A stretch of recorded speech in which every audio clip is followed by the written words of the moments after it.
Hello everyone, welcome back my channel. दोस्तों, सब student हो रखे हैं परेशान। क्यों हो रखे परेशान? क्योंकि एलटी के पेपर उनके हिसाब से बहुत कन्फ्यूज़न भरा था। सही उत्तर आयोग ने नहीं दिया है या सही क्वेश्चन आयोग ने नहीं पूछा है। हर जगह क्वेश्चन में मिस्टेक सबको दिखाई दे रही है। तो आयोग ने नया नोटिफिकेशन निकाला है। तो इस नोटिफिकेशन में लिखा हुआ है कि एलटी भर्ती की उत्तर कुंजी जारी 2 तक करे आवेदन। दोस्तों, उत्तराखंड अधीनस्थ सेवा चयन आयोग ने सहायक अध्यापक एलटी भर्ती परीक्षा की उत्तर कुंजी जारी कर दी है। इसमें अपने जवाब का मिलान करके 2 सितंबर तक आपत्ति दर्ज कराई जा सकती है।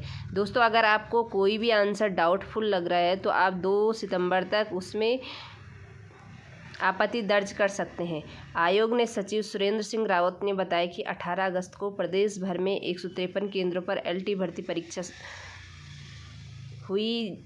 इसकी सभी विषय अंग्रेजी, उर्दू, सामान्य, वाणिज्य, गृह विज्ञान, कला, हिंदी, संगीत, गणित, व्यायाम, प्रशिक्षण, संस्कृत, विज्ञान की उत्तर कुंजी जारी कर दी गई है। अभ्यर्थी आयोग की वेबसाइट, इस वाली वेबसाइट से आप उत्तर कुंजी डाउनलोड करके सवालों का जवाब का मिलान कर सकते हैं। उत्तरों पर आपत्ति होने की सूरत में 2 सितंबर तक केवल ऑनलाइन माध्यम से, दोस्तों ऑनलाइन माध्यम से आप आपत्ति दर्ज कर सकते हैं।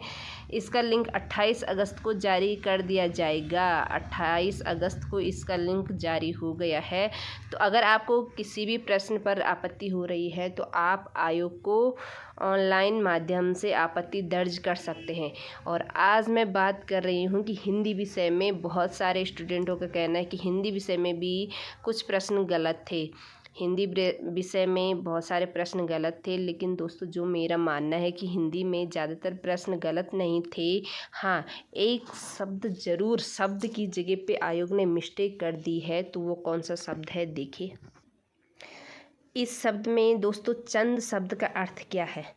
चंद शब्द का यहाँ पे अर्थ दे रखा है आच्छादन, आलाधन, बंधन या उक्त सभी।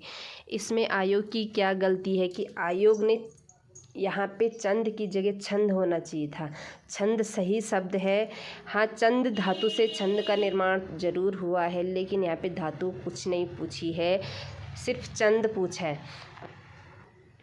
और दोस्तों ये जो चंद है, ये चंद शब्द अगर हम हिंदी में कहें तो ये जो राजाओं के वंशज थे, मेरे खुद के मायके वाले भी चंद कास्ट में आते हैं। तो चंद शब्द का अर्थ बंधन, आलादन, आच्छादन नहीं होता है। छंद शब्द का होता है आच्छादन, आलादन, बंधन।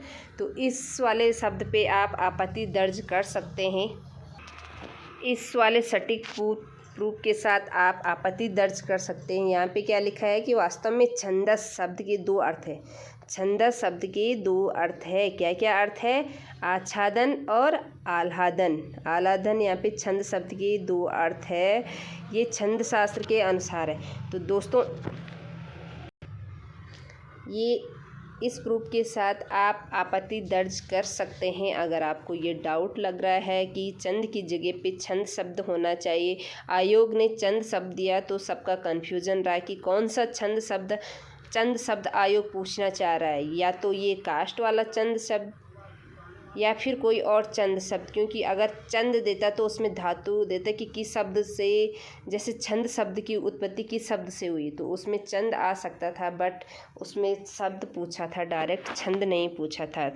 या तो आयोग ने टाइप करने में मिस्टेक करी या फिर कुछ कन्फ्यूजन करने के लिए आयोग ने ये शब्द दे दिया। लेकिन दोस्तों आप इस वाले प्रश्न पे एक बार आपत्ति दर्ज कर सकते हैं। आप जाइए और करिए आयोग को मेल कि ये वाला क्वेश्चन गलत है।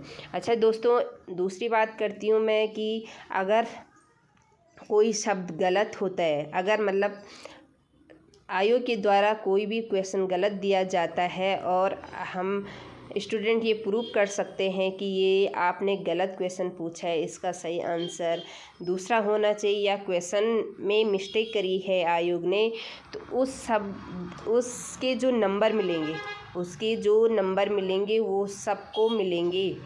इसका मतलब ये नहीं है कि आपने वो सही किया है या आपने गलत किया है। तो आपने अगर इस पे आपत्ति दर्ज करी है तो आप ही को नंबर बढ़ेंगे, आप ही का एक नंबर प्लस होगा, ऐसा नहीं है।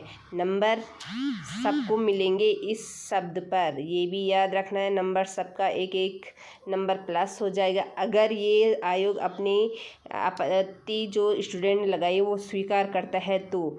लेकिन अगर आयोग ये करता है कि नहीं, मैंने जो क्वेश्चन पूछा है वो सही है, बिल्कुल सही है, तो इस पर कोई भी प्लस, किसी का भी कोई नंबर प्लस नहीं होगा। तो दोस्तों 2 सितंबर तक है आयोग की साइट खुली, तो आप इस वाले प्रश्न पे आप ज़रूर आपत्ति लगाइए। इसके अलावा दोस्तों मेरे हिसाब से कोई भी प्रश्न ऐसा नहीं है जो आपत्ति के लायक था। बहुत सारे बच्चे कह रहे हैं कि पेपर आयोग ने अलग दिया है, तो अलग तो पेपर कुछ नहीं दिया है, बट थोड़ा इजी पूछा है, ग्रुप सी लेवल का पूछा है। तो उसमें क्या हो गया कि सब बच्चे पेपर करके आ गए, अच्छे से करके आ गए। 40 प्लस सब ने हिंदी में स्कोर किया है। उसी की वजह से जो पढ़ने वाले स्टूडेंट थे जिन्होंने डीप स्टडी करी है तो उनको कहीं ना कहीं हानि हो सकती है। और आयोग का जो इतना बड़ा सिलेबस था, तो सिलेबस में जो इतने सारे लेखक दे के थे, गद्य है, पद्य है, नाटक है, उपन्यास है, कहानी है, तो उन सब ने आयोग ने एक अच्छे सीक्वेंस से नहीं पूछा है कि किस वाले लेखक का पूछना है, किस वाले नहीं।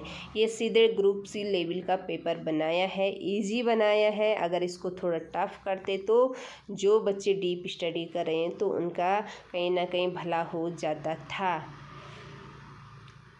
ये थी दोस्तों आज की जानकारी। अगर वीडियो पसंद आए तो प्लीज़ लाइक करना, कमेंट करना, शेयर करना।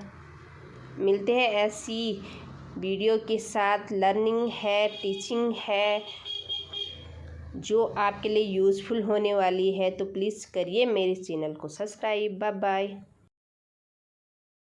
दोस्तों मेरे हिसाब से तो एक ही प्रश्न ऐसा था जिसमें आयोग ने मिस्टेक करी है। आपको और हिंदी में कौन कौन से प्रश्न गलत लग रहे हैं तो प्लीज़ कमेंट करके ज़रूर बताना। Thank you for watching my videos.